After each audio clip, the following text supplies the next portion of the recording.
The Pesach The question. Pesach question. The answer is yes. I had spent the previous 10 years traipsing around the Middle East in the middle of war zones. Okay. And then went back after Abraham. You know, you and I you can visually see me, listeners can't, but you see over my shoulder is a picture of Abraham from my book on the cover of Time magazine. What is more oscillating than the story in the Hebrew Bible? Okay. Abraham leaving his father's house, going to a place he doesn't even know. God doesn't even tell him where he's going. Okay. Abraham, Isaac, Jacob, down they go. 438 years in slavery. And then they cross the Red Sea. And what did they do? They say, we want to go back to what's known and what's comfortable. At least we had onions in Egypt. Here we've got, nothing but sand, and manna had not come at that point. Then they go. Then they have to stay in the desert. They have to expunge themselves. It doesn't take it doesn't take 40 years. It takes, 20 days to go from Egypt to the promised land. Trust me, I've been up and down that territory. They need to stay to expunge that attitude. They get, and here's the story the Jews don't often remember, they get to the promised land and then they lose it again and they go into exile in Babylon. And then even when Babylon is freed, some of them go back to Jerusalem, but some of them go further east into Persia. And the reason I'm saying all this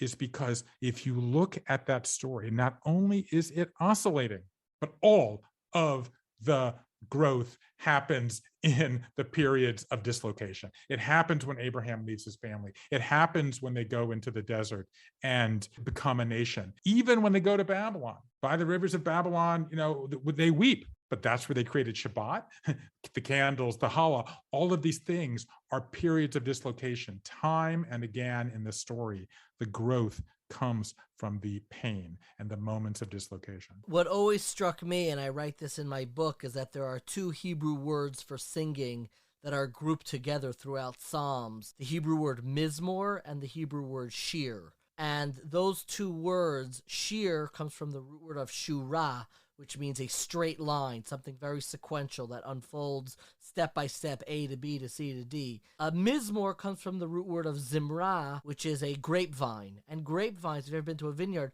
they loop, they wind, they oscillate. Wow. And I think that grouping them together is that reminder that even in that oscillating narrative also needs to be sung. It's not just that straight upwards trajectory of the ascending narrative that's the ideal. It's the zimra that does it.